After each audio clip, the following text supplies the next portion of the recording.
몇 달 전에 마가복음 3장을 함께 읽을 때 마가복음 특유의 샌드위치 구조에 대하여 다시금 말씀드렸습니다. 마가복음의 모든 기록이 다 그런 건 아니지만은 마가 선생은 가끔씩 두 가지 이야기를 샌드위치식으로 만들어서 우리에게 제시합니다. 즉 어느 한 이야기를 해나가다가 말고 도중에 다른 이야기를 집어넣고 전에 하던 이야기를 마저 하는 그런 식이지요. 이런 샌드위치 구성의 효과가 뭔가 하면 샌드위치를 씹어 먹을 때처럼 두 가지 이야기가 한데 섞이면서 두 이야기를 자꾸 비교해 보게 되는 것입니다. 그럴 때 두 이야기를 각각 따로 읽는다면 얻기 어려울 새로운 깨달음을 얻게 됩니다. 3장에 나오는 샌드위치의 그 겉방과 속은 무엇이었습니까? 예수님의 가족들이 예수님을 미친 사람으로 여겨서 붙잡으러 온 이야기가 샌드위치의 그 위아래 빵에 해당한다면은 수도에서 내려온 서기관들이 예수님을 귀신 들린 자라고 모욕하고 악평한 이야기가 그 샌드위치의 속에 해당할 것입니다. 이 두 이야기를 가만히 비교할 때 예수님의 친족들의 무지와 어둠이 그 무지와 어둠의 성격이 더 심각하게 부각됩니다. 그래 결국 핵심적인 질문은 누가 예수님의 진정한 가족인가 하는 대로 귀결됩니다. 하나님 나라에서는 자연적인 혈연이 결정적으로 중요한 게 아니고 생물학적인 가족이 영원한 가족이 아닙니다. 참된 믿음을 가진 사람만이 예수님의 참된 가족이 되는 것이고 참된 믿음을 가진 사람들끼리 진정한 가족이 되는 것입니다. 예수님은 참된 믿음을 지닌 사람들을 자신의 친어머니나 동생들보다 더 가깝게 여기시고 자신의 진정한 가족으로 여기십니다. 이러한 3장의 샌드위치는 전면적인 박해, 곧 가정 안에서나 사회 안에서 몰이해와 모욕을 받았던 마가복음의 1차 독자들에게 큰 위로와 깨달음을 주었을 것입니다. 어떤 위로와 깨달음이요? 우리 주 예수님도 가정과 사회에서 최악의 모욕과 악평을 받으셨구나 하는 위로를 얻었을 것입니다. 그런 속에서 제자들을 자신의 가족보다 더 소중히 여기셨구나. 그렇다면 나의 진정한 가족은 누구인가 하는 깨달음도 얻었을 것입니다. 오늘의 우리도 마찬가지이겠습니다. 믿음 없이 혹은 믿음대로 살지 않는 배우자나 가족으로 인해서 괴로움을 겪는 성도 여러분, 예수님이 성도 여러분을 진정한 가족으로 여기고 계시는 사실을 기억하시고 그 사실에서 위로와 힘을 얻으시기 바랍니다. 그런가 하면 5장에도 샌드위치식 본문이 나왔습니다. 예수님이 회당장 야이로의 병든 딸을 고쳐주시러 가는 도중에 그만 그 어린 딸이 죽었는데 그 소녀를 살려주는 이야기가 하나 있고 그 이야기 속에 12년 동안 혈루병을 앓았던 여성을 고쳐주시는 또 다른 이야기가 삽입되어 있습니다. 지난번에 우리는 회당장 야이로와 혈루병 앓던 그 여성을 비교해 보았습니다. 다른 점은 무엇이고 같은 점은 무엇이었습니까? 두 사람은 성별이나 신분이나 처지가 많이 달랐습니다. 그러나 예수님을 향한 간절한 믿음만큼은 두 사람이 같았습니다. 또한 예수님은 두 사람의 믿음을 인정하시고 받아주셨습니다마는 그 믿음에, 그 정도의 믿음에 만족하지 않으시고 두 사람의 믿음이 훨씬 더 높은 차원으로 향상되기를 바라시고 그 길로 인도하셨습니다. 그래, 결국 그 두 사람은 나중에 같은 갈릴리 교회에 속한 형제 자매가 되었을 것입니다. 이제 한 걸음 더 나아가서 혈루병 앓던 그 여성과 야이로의 딸을 비교해 보면 어떻게 될까요? 제가 한번 댁에 돌아가셔서 비교해 보시라 말씀드린 일이 있지요. 역시 공통점이 있고 차이점도 있습니다. 먼저 공통점을 네 가지로 말한다면은 첫째로 둘 다 여성입니다. 둘째, 둘 다 심각한 부정 가운데 있었습니다. 한 사람은 성전에 나아갈 수 없는 부정이었고 다른 사람은 가장 부정한 부정 덩어리인 시체가 되었습니다. 둘 다 다른 사람이 접촉하면 안 되는 아주 심각한 부정이었습니다. 셋째로 우연의 일치이겠습니다마는 12년이라는 공통점도 있습니다. 그 여성은 12년간 병을 앓았고 그 소년은 12년을 살고 죽었습니다.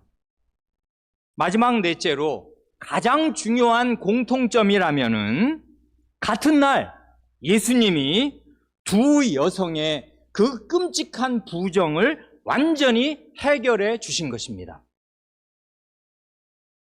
두 사람은 나이 차이가 상당히 있었겠습니다마는 나중에 같은 교회의 자매가 되어서 예수님의 은혜와 능력을 증언하는 산 증인들이 되었을 것입니다. 그래, 이런 즐거운 상상을 하여 봅니다. 갈릴리 교회에 야이로가 있고 야이로의 딸이 있고 그리고 그 혈루병 앓던 여성이 한 교회에서 주님께 예배드리고 주님을 찬송하고 주님을 증언하고 이러는 삶을 그 뒤에 살았을 것 아닙니까? 다음으로 세 가지 차이점을 말한다면은 첫째로 이건 누구나 알듯이 한 사람은 성인이고 한 사람은 소녀입니다. 둘째로 한 사람은 살아서 부정하게 되었고 다른 사람은 죽어서 부정하게 되었습니다. 셋째로 성인 여성은 자신의 믿음으로 예수님께 나아가서 고침을 받았지만은 12살 소녀는 아직 어린 사람인 까닭에 보호자인 아버지 야이로의 믿음으로 예수님의 은혜를 받았습니다. 그러니 이런 사실은 마가복음의 1차 독자들과 오늘날의 우리에게 큰 교훈을 줍니다. 성인인 사람은 혈루병을 앓았던 이 여성처럼 자신의 믿음, 본인의 믿음으로 예수님께 나아가야 합니다. 그리고 성장기에 자녀를 둔 부모는 회당장 야이로처럼 부모인 자신의 믿음이 어떠한가 하는 바로 그것이 어린 자녀의 영적인 복지에 결정적인 영향을 미친다는 사실을 깊이 생각해야 합니다. 야이로가 일반 유대인과 똑같았으면은 그 어린 딸은 병 앓다가 죽고 그것으로 끝났을 것이에요. 안 그래요?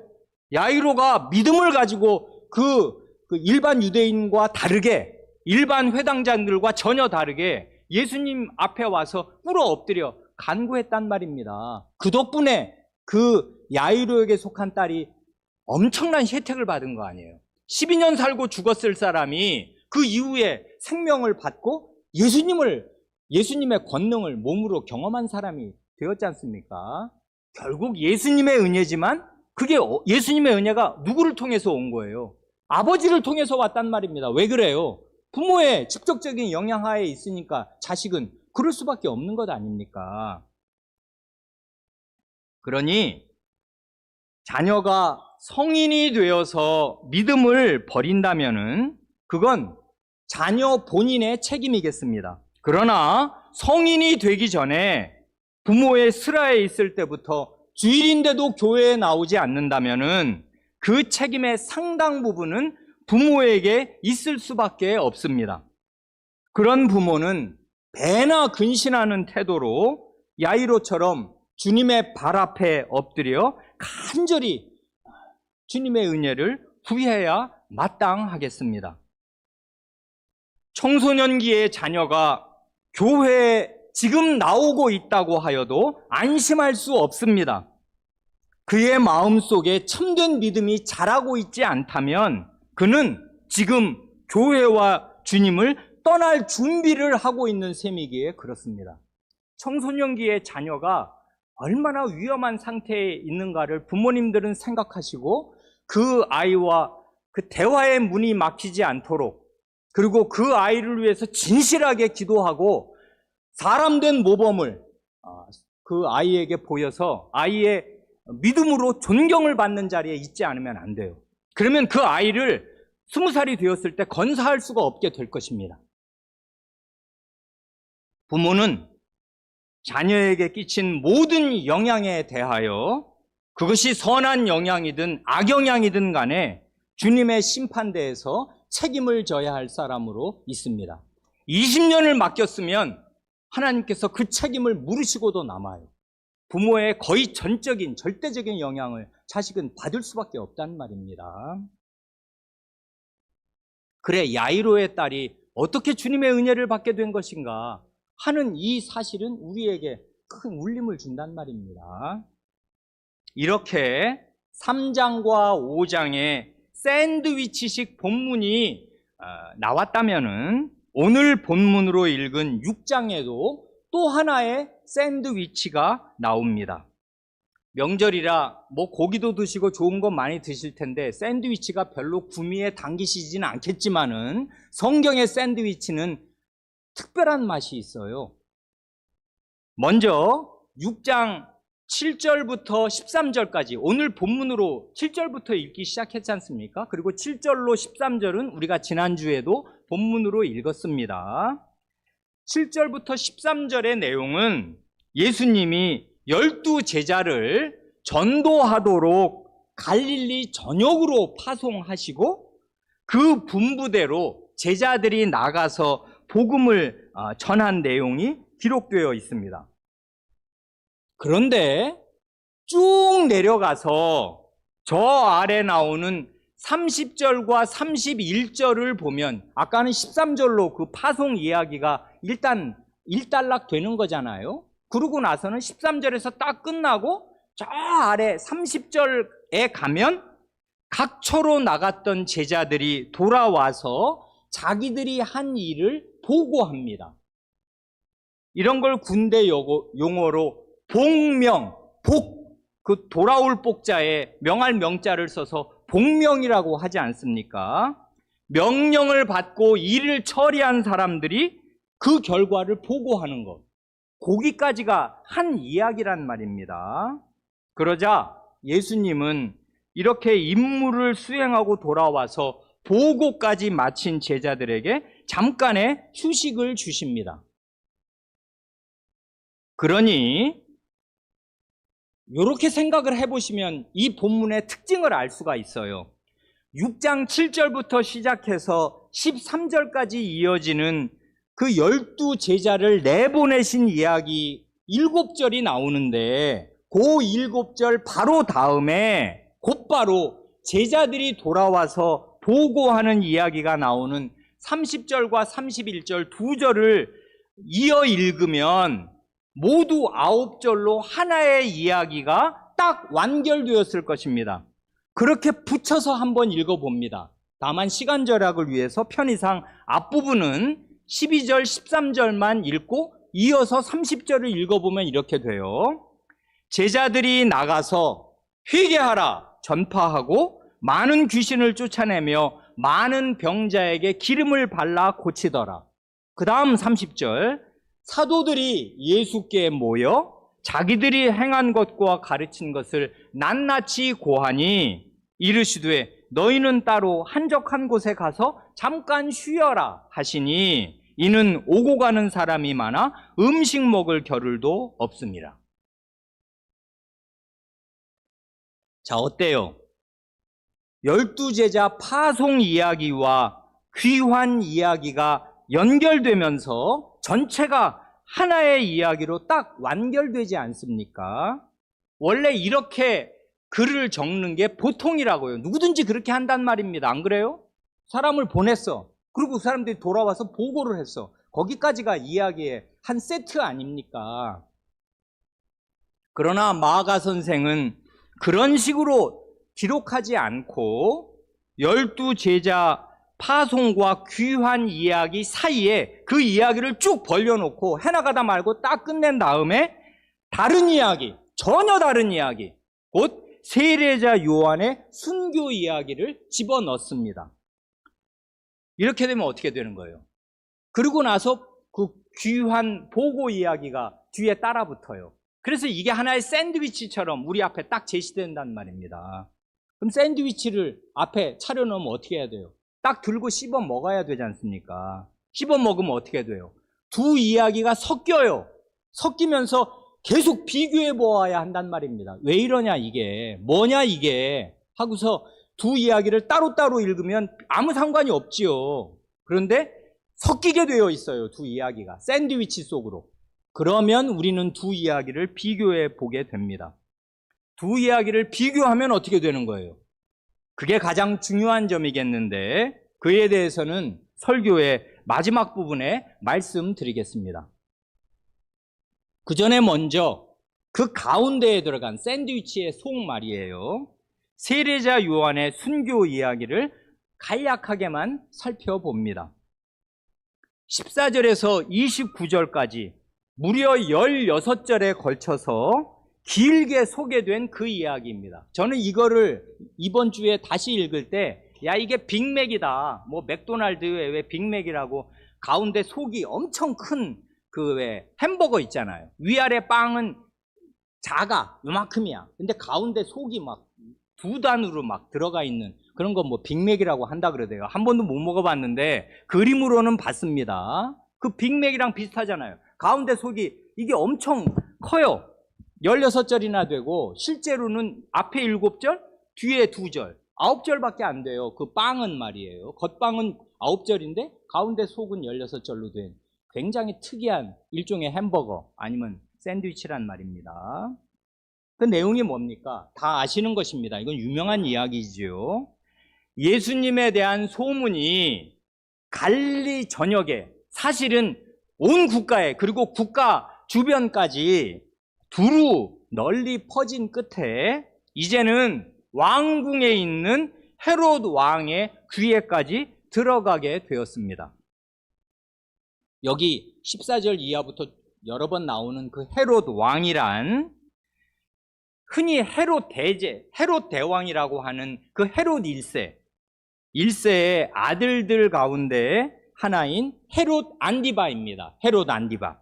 그러니까 헤롯 대왕의 헤롯 1세의 아들이죠. 이 헤롯 안디바가 이 갈릴리의 분봉왕입니다. 갈릴리 전체를 할당받은 왕이란 말입니다. 그러니까 헤롯 대왕은 누군지 잘 아시지요. 예수님이 태어나던 당시에, 그러니까 이때로부터 약 30년쯤 전에 그 예수님 태어나던 그 이야기를 동방 박사들에게 전해 듣고서는 그 베들레헴 일대의 영아들을 무참하게 학살했던 자가 그 헤롯 대왕이라고 불리는 헤롯 1세입니다.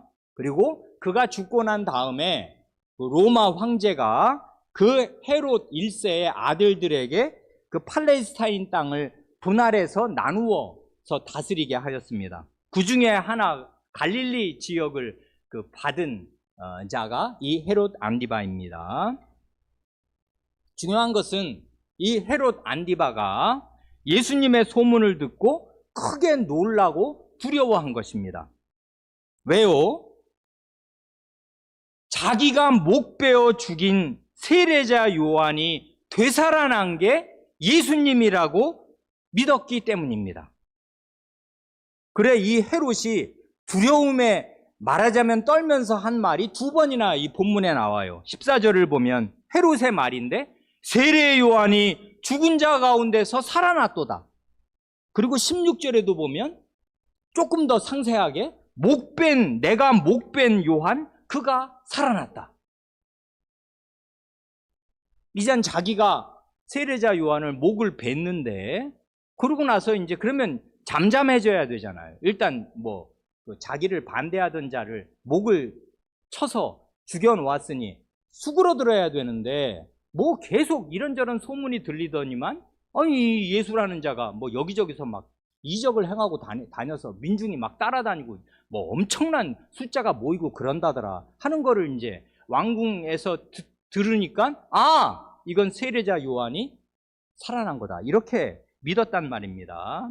한마디로 헤롯은 예수님이 세례자 요한의 환생이라고 확신했습니다. 이런 확신이 맞는 것이에요. 그건 사실이 아니고 미신이지 않습니까? 헤롯은 세례자 요한과 예수님이 서로 별개의 인물인 사실을 구분할 수가 없었습니다.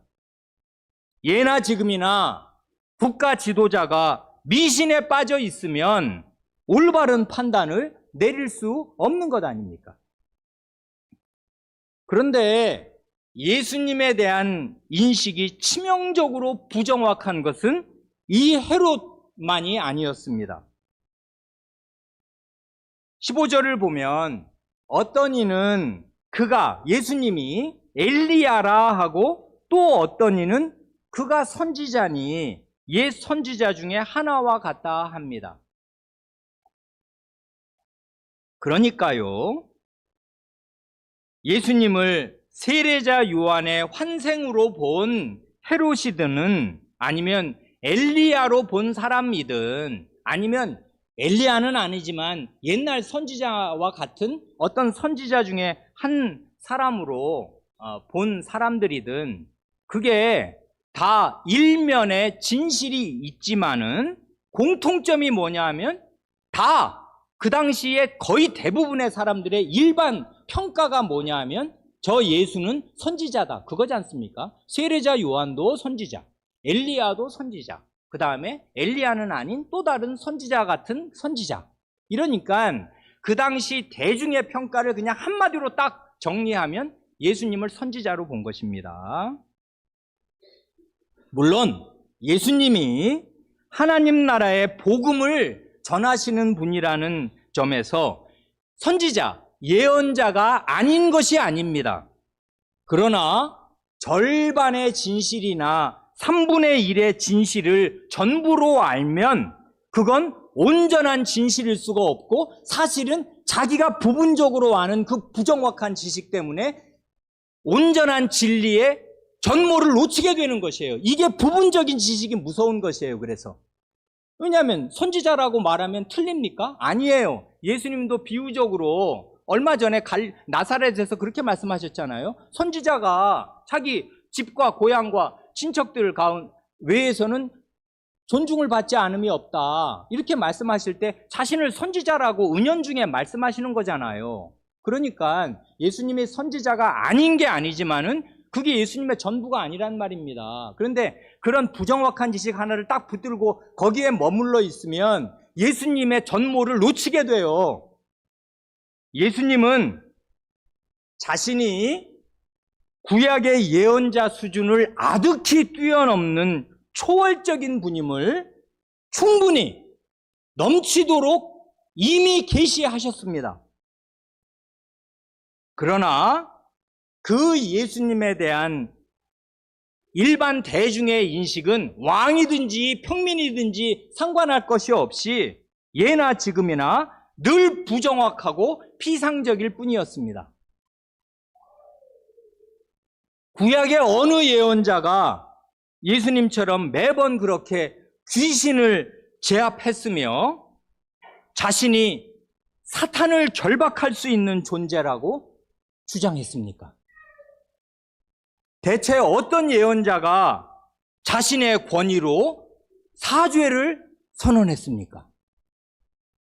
도대체 어느 예언자가 감히 자신을 안식일의 주인이라고 선언했습니까? 이런 사람은 없잖아요. 그러면 그게 선지자 중에 하나다, 무슨 세례 요한이다, 엘리야다 이러고 말 일이에요? 전혀 아니란 말입니다. 예수님의 한 말씀이라도 그 말씀을 붙들고 생각하고 또 생각하고 뭔가 이상하다, 이게 다 웬일이냐 하고 묵상했으면 이런 피상적이고 천박하면서 부정확한 이해에 머물러 있지 않는단 말입니다. 미신에 떨어지든지. 그런 헤롯이 세례자 요한을 체포해서 감옥에 가두었습니다. 왜냐하면 세례자 요한이 헤롯 왕에게 동생의 아내를 취한 것이 옳지 않다 하고 그의 죄를 책망했기 때문입니다. 세례자 요한은 모든 사람에게 죄를 회개할 것을 외친 예언자였고 그 점에서는 왕도 예외가 아니었습니다. 이스라엘은 명색이 하나님의 나라인데 그 하나님의 나라를 다스리는 왕이 하나님의 법, 지존자의 법, 곧 간음하지 말라 하시는 제7계명을 정면으로 위반하고 살면 책망받아 마땅한 것입니다. 그런데 누구나 그렇듯이 사람은 죄를 하나님 앞에 회개하는 일을 극도로 싫어합니다.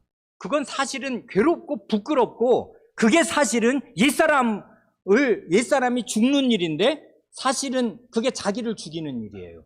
죽어야 회개가 된단 말입니다. 나의 자존심, 그 알량한 자존심, 나의 그릇된 판단, 이걸 싹 다 인정을 해야 그 회개를 하는 거거든요. 난 잘못 살았습니다. 내 삶은 이게 아니고 분명히 죄를 지었습니다. 그 죄에서 돌이켜야 되는데 그러면 이 그릇된 결혼 아닌 이 결혼을 깨뜨려야 돼요. 그럴 수는 없었단 말입니다. 그래, 자기 죄를 버릴 생각이 없어요. 근데 그 말은 듣기가 싫어요. 왜 듣기가 싫을까요? 아예 말도 안 되는 말이면 미치광이다 하면 없애버리면 그냥 미친놈이다 하고 치워버리면 될 텐데 인간이니까 양심이 있잖아요.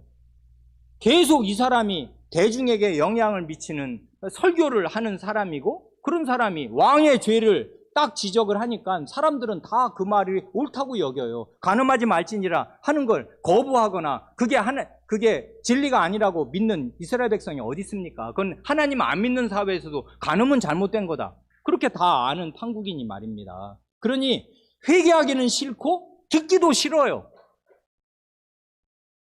이 요한을 감옥에 가둔 헤롯 안디바는 어떤 사람인가 할 때 그 아비 헤롯 1세처럼 영아들을 무참하게 학살하는 잔인 무도한 자라기보다는 그래도 양심이 조금은 남아 있어서 이러지도 못하고 저러지도 못하는 심약하고 우유부단한 자였던가 봅니다. 반면에 전남편을 버리고 딸과 함께 이 헤롯 안디바에게로 온 헤로디아라는 여자는 사람을 살해하는 일도 그런 일에도 눈도 깜짝하지 않는 표독하기 이를 데 없는 여자였습니다. 이러한 헤롯 안디바와 헤로디아의 관계를 가만히 보면 과거 북이스라엘의 아합 왕과 그의 사악한 왕비 이세벨을 보는 듯합니다.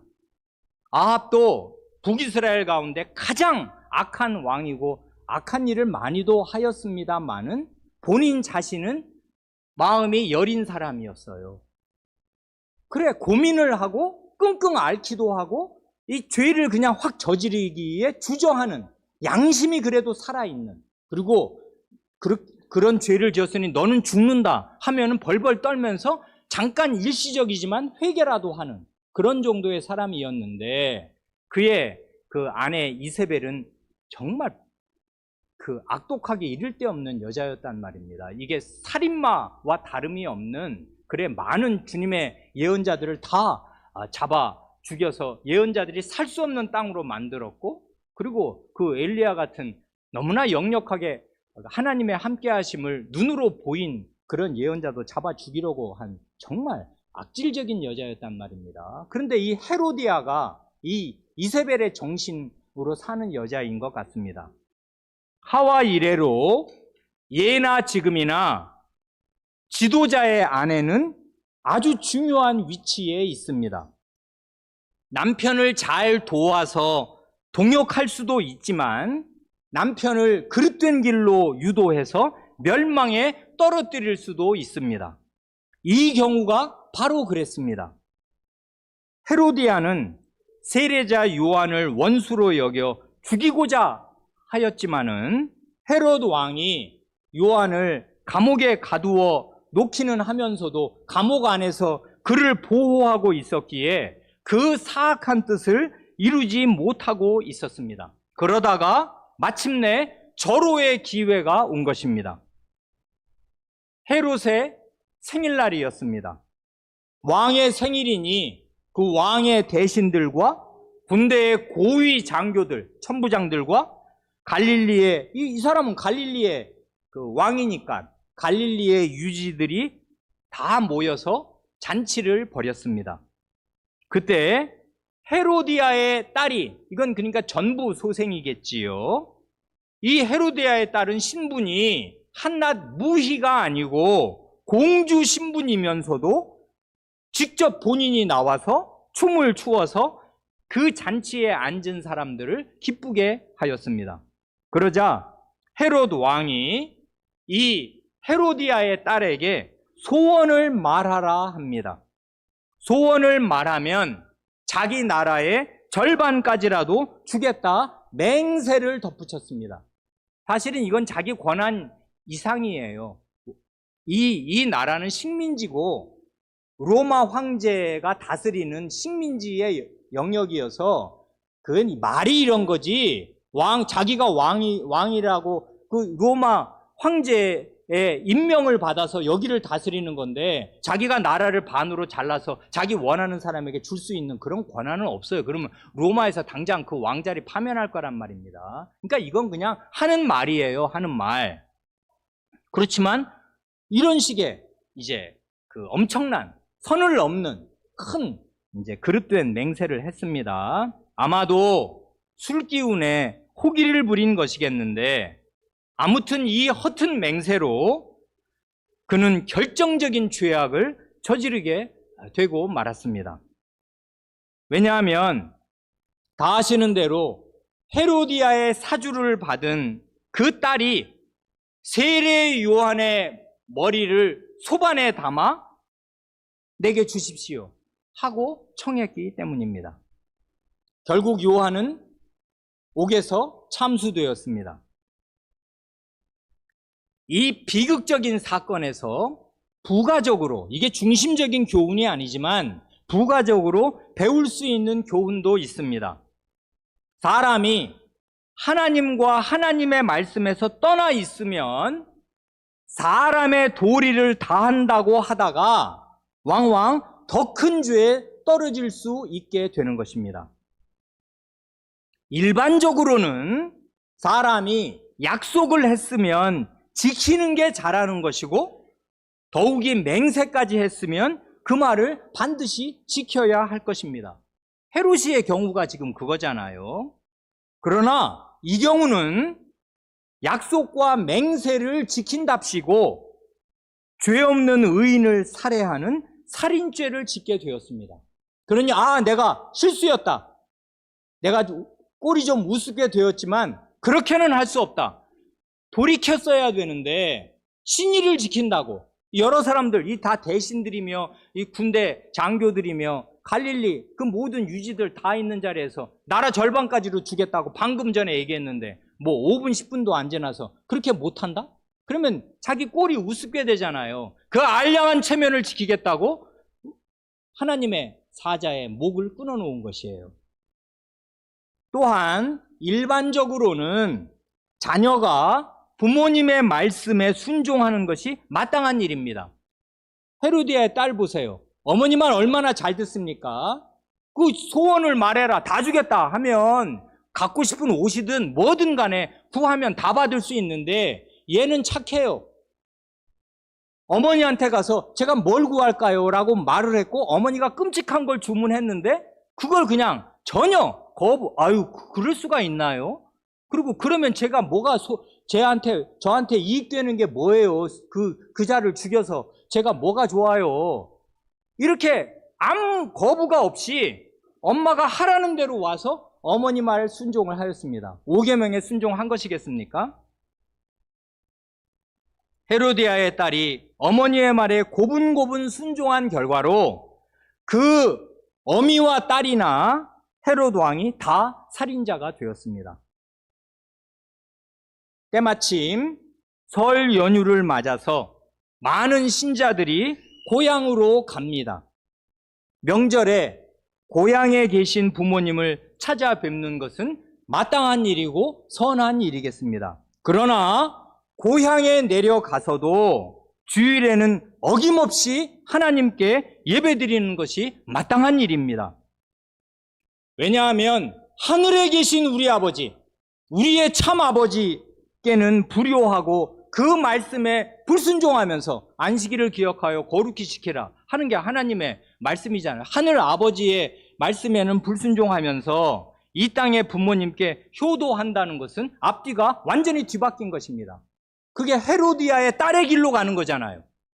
부모의 말씀에 순종하면서 더 큰 죄를 저지르는 대로 가는.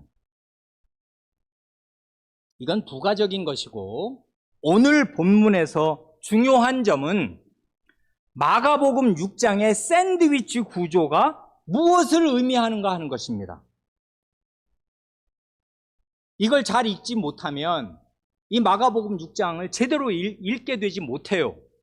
다시 말해서 마가 선생은 12제자 파송 및 귀환 이야기, 그게 하나의 세트잖아요. 그 이야기와 세례자 요한의 순교 이야기를 비교해보지 않을 수 없도록 파송과 귀환을 벌려놓고 그 사이에 세례자 요한의 참수를 집어넣어 놓았어요.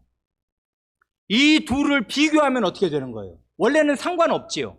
12제자를 파송해서 이 사람들이 돌아온 이야기하고 세례자 요한이 옥에서 죽은 이야기랑 뭔 상관입니까? 상관이 있어요. 상관이 있으니까 그 상관관계를 생각해 보도록 마가는 이렇게 자기 복음서를 구성했어요. 샌드위치로 씹어 먹어보라고. 무슨 맛이 나는지 비교해 봅니다. 하나님께서 자신의 사자로 세례자 요한을 보내셨습니다. 이건 틀림없어요. 말라기의 예언의 성취란 말입니다. 내가 내 사자를 보낼 거다 하는 하나님의 사자로 세례자 요한이 광야에서 하나님의 길을 예비하는 사람으로 왔어요. 또한 예수님께서는 자신의 사자로 12제자를 보내셨습니다. 그러니까요, 중요한 공통점이 있는데 보내신 분이 사실상 같아요. 세례자 요한을 보내신 하나님이나 12제자를 보내신 하나님의 아드님이나 보내신 분이 사실 같아요.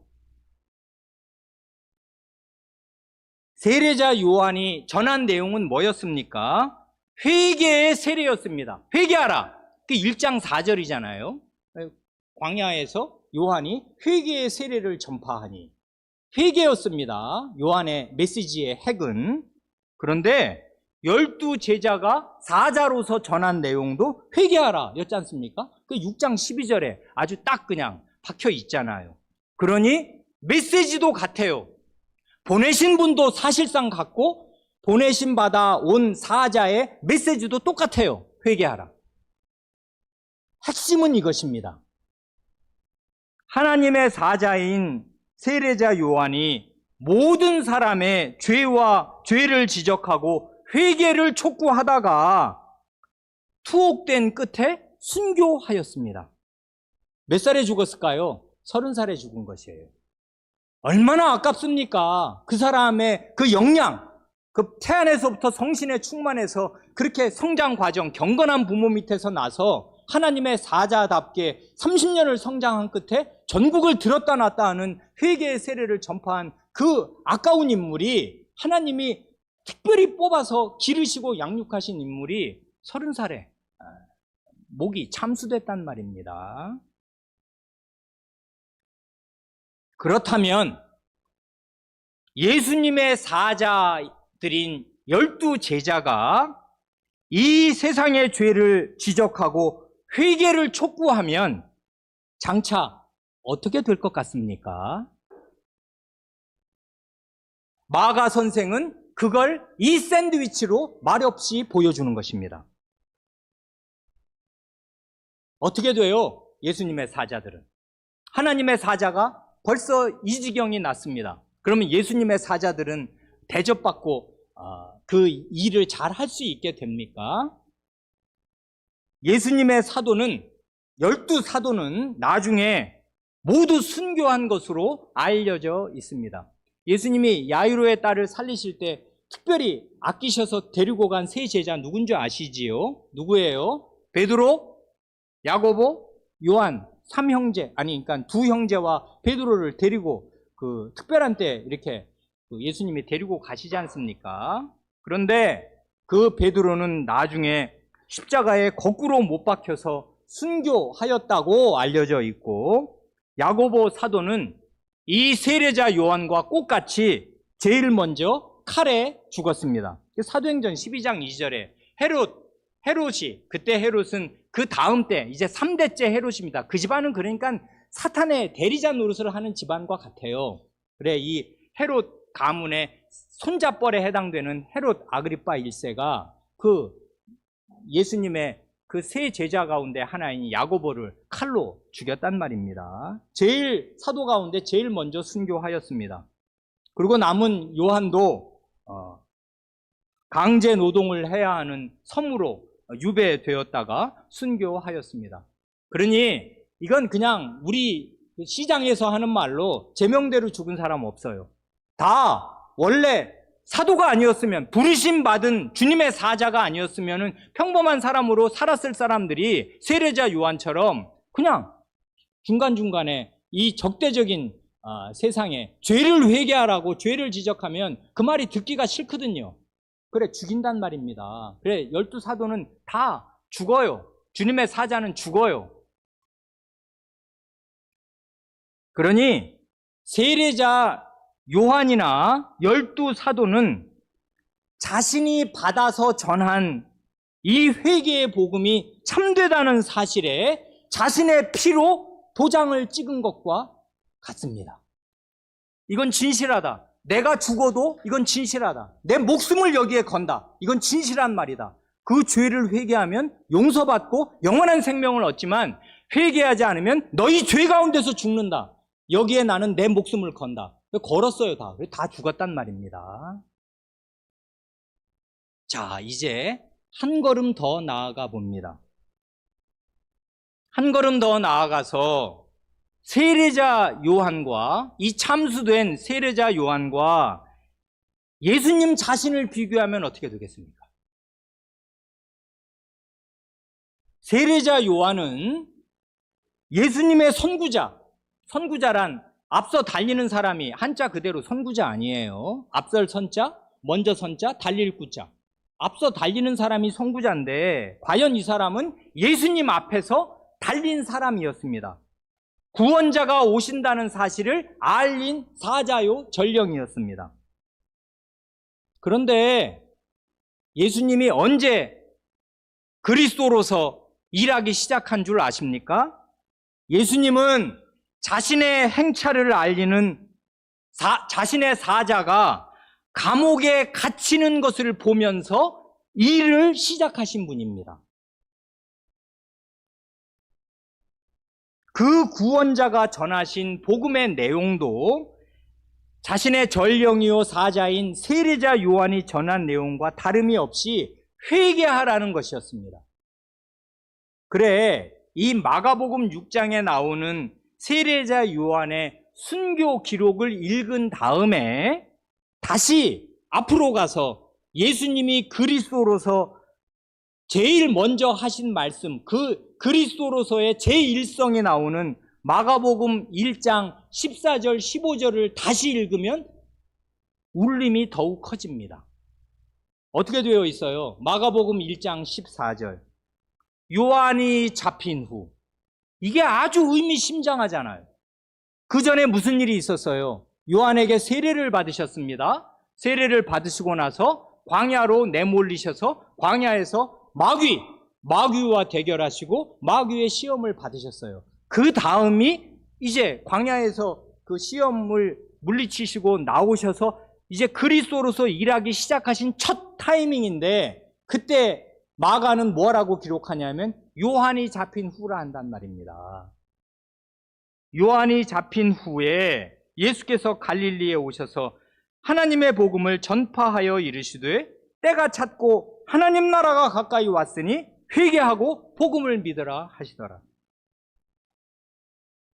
그러니 예수님은 왕으로서, 왕이 왔는데 이 왕이 일하는 그 시기와 터전은 어땠나? 왕의 사자를 잡아서 감옥에 가두고 그런데 그 왕은 이 앞서 보낸 사자와 똑같은 메시지를 전하고 있어요. 회개해야 산다. 회개하고 복음을 믿어라. 이게 자기 사자와 왕의 메시지는 원래 같은 것이에요. 그 다르면 왕의 사자가 아니죠. 지 말을 한 거니까. 그러면 벌 받아야 되잖아요. 이 사자는 충실한 사자로서 회개의 복음을 전하다가 감옥에 갇혔는데, 감옥에 갇힌 그때부터 주님이 일하기 시작하셨단 말입니다. 그러니 우리가 이제까지 몇 달 동안 살펴본 마가복음 1장부터 6장까지에 기록된 그 예수님의 모든 사역은 모두 요한이 체포되어 감옥에 있던 동안에 이루어진 일들입니다. 여기까지 온 거라고요. 요한이 잡혔을 때 사역을 시작하셨고, 이런저런 2장, 3장, 4장, 5장에 6장까지의 사역을 쭉 하시고 제자들을 보내실 때, 이제 파송하실 때 이제 이 죽음 이야기가, 세례자 요한의 죽음 이야기가 나옵니다. 이게 아주 겹치는데 어떻게 겹치냐 하면 마가복음 1장을 다시 읽어보세요. 그래서 성경은 한 번 읽는다고 아는 게 절대로 아니란 말입니다. 읽고 또 읽어야 돼요. 마가복음 1장 다시 읽으면 세례자 요한과 똑같이 회개의 복음을 갈릴리에 전하시면서 제일 먼저 하신 일이 뭐냐면 초기의 제자들을 선발하신 일이에요. 그 어부였던 그 베드로 형제, 야고보 형제를 부르시는 게 제일 먼저 마가복음에 기록된다는 말입니다. 예수님에게는 명확한 앞으로 전개할 일에 경륜이 마음에 있었던 것이에요. 세상이 어떤 세상인가를 정확히 보셨고, 여기서 나는 뭘 해야 할지를 보셨고, 이 일이 이루어지려면 누가 필요하다 하는 걸 보셨어요. 자신의 사자를 택하셔서 그때부터 길러 오신 것입니다. 어떻게 되라고요? 죽을 것입니다. 자기가 택한 사자들은 이 악한 세상에서 그 죄를 지적하면 죄인들이 결코 순순히 승복하지 않습니다. 죽인다고요, 사자들을. 이런 사실이 6장에 나와 있어요. 그러니까 이 6장은 1장의 메아리인 동시에 3장 6절의 메아리지 않습니까? 3장 6절에 어떻게 해요? 바리새인과 헤롯 당들이 예수를 어떻게 잡아 죽일까 의논하기 시작하는데, 그 의논 가운데 이제 예수님의 사자를 처형한 것입니다. 남은 일들이 눈에 훤히 보이는 것이에요. 그래 예수님은 죽습니다. 그리고 예수님의 사자들도 죽어요. 이런 세상에서 우리는 복음을 듣는 것입니다. 그러니까 기독교는 이 세상에서 잘 되라는 것입니까? 아니에요. 3번 아닙니다. 이 세상에서 잘 먹고 건강하고 하는 일이 잘 되라는 게 기독교의 본령이 아니에요. 그리스도를 따르면 죽을 것입니다. 제명에 못 죽을 수도 있어요. 흔히 말하는 제명이라는 게 원래 이런 식의 순교를 당하면 원래 제명에 못 죽는 거잖아요. 너무 일찍 죽었단 말입니다. 많은 사람들이 다 그래요. 사도들이 다 그래요.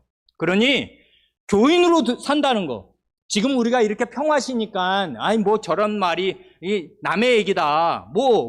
주일날 예배당 가는 게 뭐가 어때서 누가 이걸 말리고 나를 핍박하려 하겠지만 이런 소강 상태가 언제까지 이렇게 유지될지 우리는 알 수 없단 말입니다. 내일 일을 정말 몰라요. 어떻게 될지 모른단 말입니다. 그럴 때 전면적인 박해 국면에 서면 구원 얻을 믿음을 지키는 사람이 몇 사람이나 있겠냔 말입니다. 지금 우리나라에 있는 이 코로나 같은 별것도 아닌 그런 바이러스가 퍼진다고 교인의 절반이 줄은 교회도 있다고 들었는데 그런 게 무슨 교회겠습니까? 코로나가 있다고 교인의 절반이 줄으면 그러면 전면적인 이런 식의 마가복음 1차 족자들이 있었을 그런 박해 국면에 있으면 누가 예수님을 믿어요? 그럴 때 예수님을 믿고 고백해야 그 사람이 영원한 생명을 얻고 하나님 나라에 들어가는 회개한 사람이란 말입니다. 회개한 사람은 이 길밖에 없어요. 이 세상 모든 삶은 죄입니다. 내 전체가 죄예요. 여기 이 죄를 씻어주시고 나를 영원히 복된 그 나라로 들어가게 하실 이 예수님을 나는 주와 구주로 믿습니다. 죽어도 좋습니다. 믿습니다. 이 예수님을 믿고 따릅니다. 이렇게 고백해야 그게 예수님을 믿는 거예요. 그래서 하나님의 아들 예수 그리스도의 복음이 마가복음 1장 1절에 시작되었는데 이 복음을 믿는다는 게 뭔가? 이 복음을 참되게 믿는 제자들은 이 세상에서 어떤 대접을 받을 것인가를 6장은 가감없이 보여줘요. 사탕발림을 하지 않는단 말입니다. 기독교의 싸구려 복음으로 만들지 않아요. 기독교의 복음은 자기 목숨을 걸어야 하는 것이에요. 그렇게 하기 싫으면 교회를 안 나오는 것이에요. 나오지 말아야 해요. 이 복음을 믿어야 해요. 그러면 살 것입니다. 영원히 살 것입니다. 그러나 그러려면 자기의 죄를 회개하고 또 회개해야 돼요. 우리가 바로 얼마 전 주일에 잘 배운 대로 옛사람이 죽고 새사람으로 사는 회개, 그게 우리의 전 일생을 지배하는 우리의 삶이 되어야 하는데 자기를 죽여야 된단 말입니다. 그게 쉬워요? 그러니까 우리는 신방을 통해서든 어떤 일을 통해서든 자기의 치부가 드러나는 걸 부끄러워하지 않습니다. 뻔뻔한 사람이어서가 아니고 자기의 원래 죄를 알고 회개하기 때문에 그래요. 자기를 이렇게 도배할 필요가 없어요. 우리 다 지옥 갈 죄인입니다, 원래가. 그러니 내 죄가 드러나는 게 부끄러운 일입니다. 그러나 하나님 앞에서 이미 드러났고 부끄러워할 일이 없어요. 저는 죄인이올시다. 그런데 이런 저에게 구원의 은혜를 베풀어 주셨습니다. 저는 그러니 이 길을 모든 것을 포기하고서라도 온 세상을 잃고라도 나는 이 예수님을 믿고 따릅니다. 이게 내 유일한 살 길입니다. 이게 믿음입니다. 이게 마가복음이 보여주는 믿음이에요. 마가복음은 결코 예수님의 제자가 되는 삶을 쉬운 길로 사탕발림하지 않습니다. 어려운 길이에요. 자기의 모든 것을 걸어야 될 길이에요.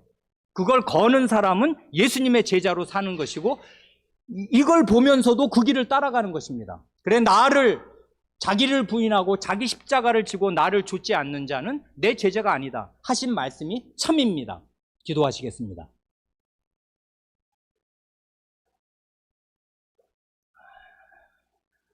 주 예수님, 사탕발림을 하는 거짓복음, 싸구려 복음이 횡행하는 세상에서 저희가 마가복음의 1차 독자들과 함께 이 엄중한 복음의 말씀, 생명과 멸망의 기로에 서게 하는 이 말씀을 저희가 듣사오며 과연 복음을 진실하게 믿고 전했던 사람들이 이 악한 세상에서 어떤 대접을 받고 어떤 순교를 당하고 자신의 모든 것을 여기에 걸되 결국은 자기가 믿는 복음이 진리요 참임을 자신의 피와 목숨으로 도장 찍은 그런 길을 갖는 것인가를 저희가 익사오며 여자가 낳은 구약의 모든 성도 가운데 가장 위대한 자라 하신 그 세례자 요한조차가 이 세상에서 어떻게 되었는가를 저희가 생각할 때 저희가 그보다 더 나은 대접받기를 바랄 수가 없겠사오며 저희의 믿음, 나른한 믿음, 안이한 믿음이 흔들어 깨워져야 할 줄을 믿사옵고 어떤 결연한 태도로 주님을 믿고 따라야 마땅하며 이 악한 세상에서 복음의 빛을 비추는 주님의 제자로 살면 어떤 일을 당하게 되는 것인가를 저희가 이 복음서에서 읽게 되옵니다. 주님, 저희가 뒤로 물러가지 않게 하여 주시고 그릇된 상태에서 벗어나게 하여 주시고, 자기의 죄가 밝혀지는 것, 자기의 죄를 서로 고백하는 것을 부끄러워하지 않게 하여 주시며, 멋있는 사람으로, 잘 믿는 신자로 자기를 포장하여 우선적인 태도로 교회에 나오지 않고 참되게 자기 마음을 찢고 회개하면서 이 죄를 씻음받아 날마다 옛사람이 죽고 사사람으로 사는 그 거룩한 기쁨 가운데, 경건한 기쁨 가운데 사는 사람들이 다 되게 하여 주시기를 구합니다. 우리 구주 예수님의 이름으로 기도합니다. 아멘.